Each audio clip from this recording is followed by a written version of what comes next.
दोस्तों, आज आपके लिए लेकर आई हूँ शरत चंद्र चट्टोपाध्याय जी की बहुत ही सुंदर कहानी। शीर्षक है अनुपमा का प्रेम। 11 वर्ष की आयु से ही अनुपमा उपन्यास पढ़ पढ़कर मस्तिष्क को एकदम बिगाड़ बैठी थी।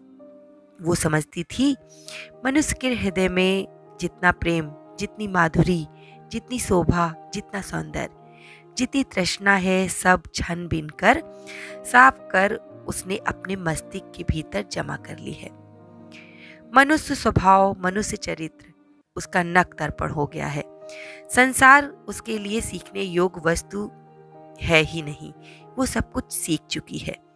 सतीत्व की ज्योति को वो जिस प्रकार देख सकती थी, प्रणय की महिमा को जिस प्रकार समझ सकती थी, संसार में और कोई उसके जैसा समझदार नहीं था। उसके भीतर ये बात जड़ कर गई थी। अनु ने सोचा, वो एक माधवी लता है जिसमें मंजरियां आ रही हैं। इस अवस्था में किसी शाखा की उसे जरूरत है और इसी शाखा की खोज के लिए वो तरह तरह के सपने बनाने लगी, प्रफुल्लित होने लगी। इसलिए ढूंढ खोज कर उसने एक नवीन व्यक्ति को अपने सहयोगी के रूप में अपने प्रणय निवेदन के लिए खुद ही चुन डाला और अपना यौवन स्वयं ही दे डाला। मन ही मन देने अथवा मन ही मन लेने का समान अधिकार होता है, परंतु ग्रहण करने से पूर्व सहयोगी को भी ये बताने की आवश्यकता होती है कि नहीं होती है। लेकिन ये वो बेचारी लड़की नहीं जानती थी। यहीं आकर माधवी लता कुछ विपत्ति में पड़ गई, परंतु उसका प्रेमी उसे जान न सका। ना जानने पर भी अनुमान का प्रेम जो होता है वो वृद्धि नहीं पाता। अमृत में विष, सुख में दुख चिर प्रसिद्ध है। 2-4 दिन में ही अनुपमा वीर्य व्यथा में जर्जर शरीर होकर मन ही मन बोली, स्वामी, तुम मुझे ग्रहण करो या ना करो, बदले में प्यार दो या ना दो, मैं तुम्हारी चिरदासी हूँ। अरे भाई, आपने उसे बताया तक नहीं कि आप उसकी चिरदासी हैं, वो कैसे आपको स्वीकार करेगा। आगे की दोस्तों कहानी बहुत इंटरेस्टिंग है। प्राण चले जाएं ये स्वीकार है, परंतु तुम्हें किसी भी प्रकार नहीं छोड़ूंगी। इस जन्म में ना पा सकूं तो अगले जन्म में अवश्य पाऊंगी। तब देखूंगी सती साध्वी की क्षुब्ध भुजाओं में कितना बल है। अनुपमा बड़े आदमी की लड़की है। घर में संलग्न बगीचा भी है, मनोरम सरोवर भी है, वहां चांद भी उठता है, कमल भी खिलते हैं, कोयल भी गीत गाती है। यहाँ पर घूमती फिरती वीर्य व्यथा का अनुभव करने लगी। सिर के बाल खोलकर, शरीर में धूल मलकर प्रेम योगिनी के भांति वृक्ष के नीचे सोती, हाथ की हुताशन और दीर्घ श्वास छोड़ने लगी। भोजन में रुचि नहीं रही, शयन की इच्छा नहीं, साज सज्जा से बड़ा वैराग्य कर लिया उसने। कहानी किस्सों की भांति उसे विरक्ति हो गई थी। अनुपमा दिन प्रतिदिन सूखने लगी। देख सुनकर अनु की माता के मन में बड़ी चिंता होने लगी। एक ही तो लड़की है, उसे भी क्या हो गया? पूछने पर वो कुछ कहती नहीं और उदास रहती है। अनु की माता फिर एक दिन जगदम्बा बाबू से बोली, अजी, एक बार ध्यान से नहीं देखोगे? तुम्हारी एक ही लड़की है, ये कैसे बिना इलाज के मरी जा रही है? जगदम्बा बाबू चकित होकर बोले, क्या हुआ उसे? मैं कुछ नहीं जानती। डॉक्टर आया था, देख सुनकर बोला बीमारी तो कुछ है नहीं। फिर ऐसी क्यों होती जाती है? जगदम्बा बाबू विरक्त होते हुए बोले, फिर हम किस तरह जाने कि इसे क्या बीमारी है? तो क्या मेरी लड़की मर जाए? माँ ने बड़े कातर स्वर में बोला, ये तो बड़ी कठिन बात है। ज्वर नहीं, खांसी नहीं, बिना बात के यदि मर जाए तो मैं किस तरह से उसे बचा कर रहूंगा।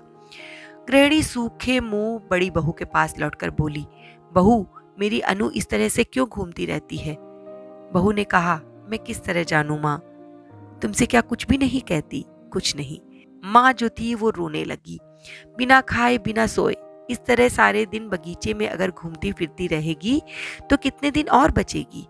तुम लोग उसे किसी तरह समझाओ, नहीं तो मैं बगीचे के तालाब में डूबकर मर जाऊंगी।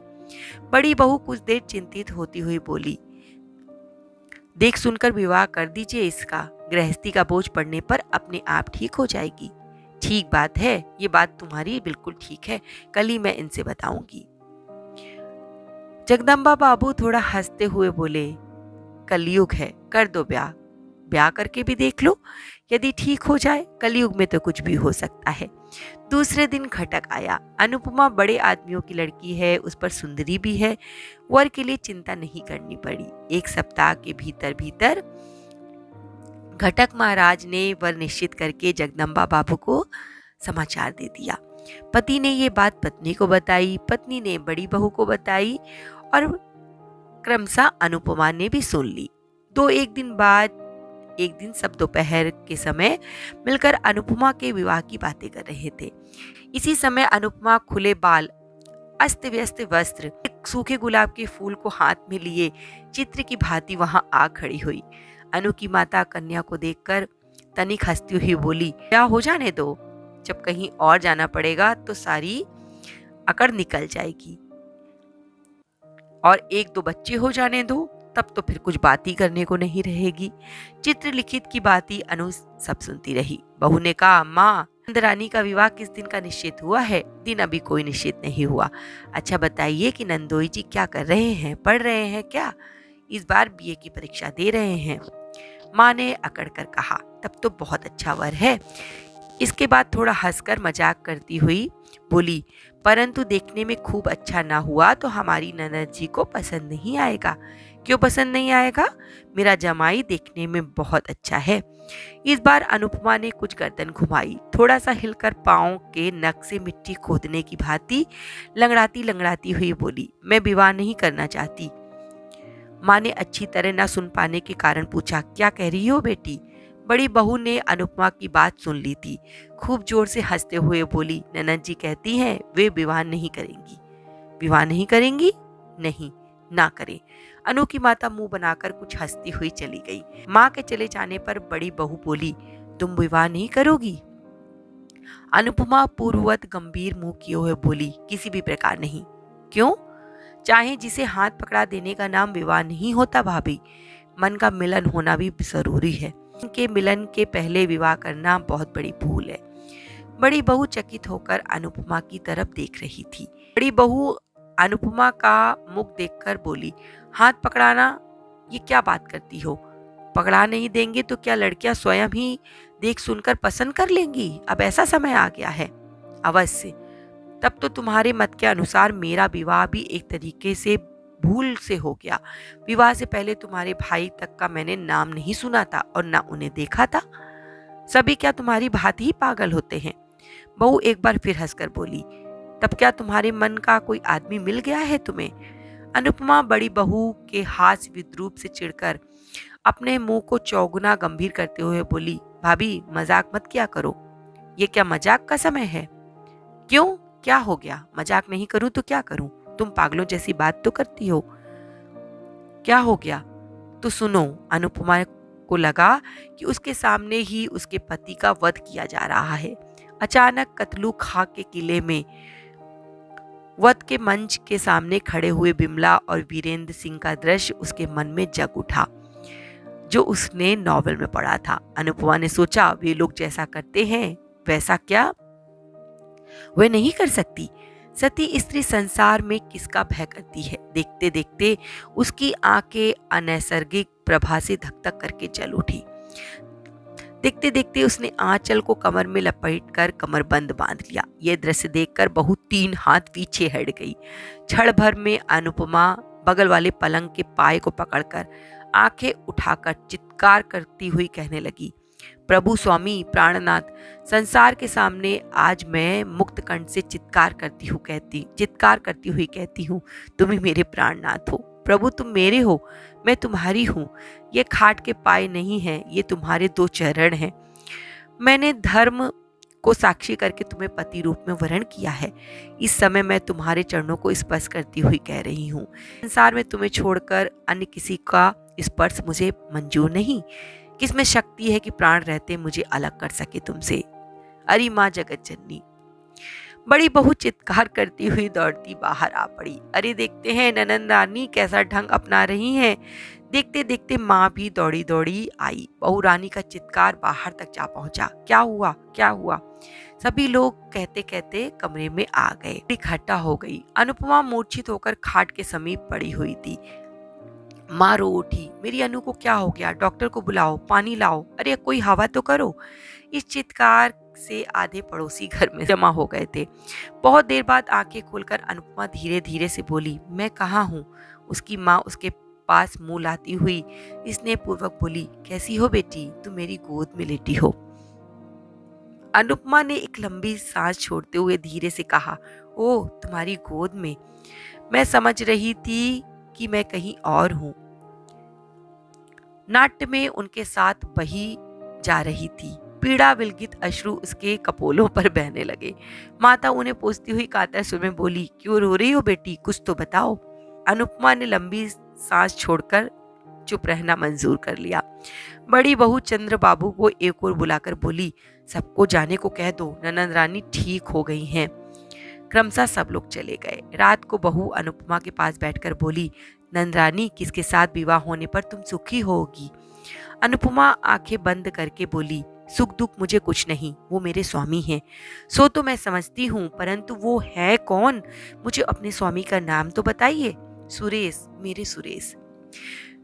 दोस्तों बेचारे सुरेश ये जानते ही नहीं थे कि अनुपमा उन्हें मन ही मन अपना पति मान चुकी है। ये सब तो उपन्यास का भूत अनुपमा पर सवार था। सुरेश राखल मजमूदार के बेटे थे। सुरेश राखल मजमूदार के लड़के? वे? हाँ वे ही। रात में गृहिणी ने ये बात सुनी। दूसरे दिन सवेरे ही मजमूदार के घर जा उपस्थित हुई।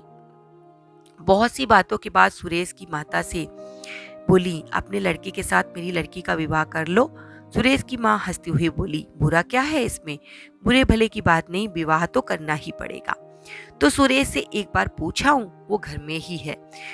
उसकी सहमति हो जाने पर पति को कोई असहमति नहीं होगी। सुरेश उस समय घर में रहकर बीए की परीक्षा की तैयारी कर रहे थे। एक क्षण उसके लिए एक वर्ष के समान था। उसकी माँ ने विवाह की बात कही, मगर उसके कान में जूं भी नहीं पड़ी। माँ ने कहा, तुम्हें विवाह करना होगा। सुरेश मुंह उठाकर बोला, वो तो होगा ही, परंतु अभी क्यों? पढ़ने के समय ये बातें अच्छी नहीं लगती।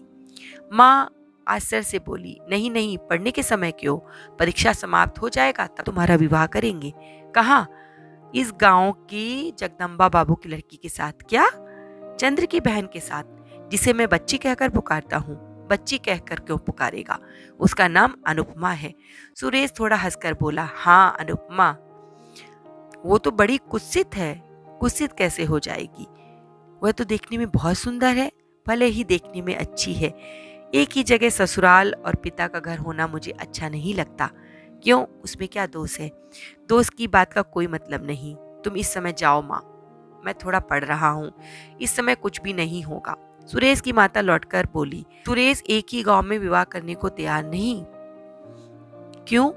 सो तो मैं नहीं जानती। अनु की माता मजबूदार की गृहिणी का हाथ पकड़कर कातर सर में बोली, ये नहीं होगा बहन, ये विवाह तुम्हें करना ही पड़ेगा। लड़का तैयार नहीं है तो मैं क्या करूं बताइए?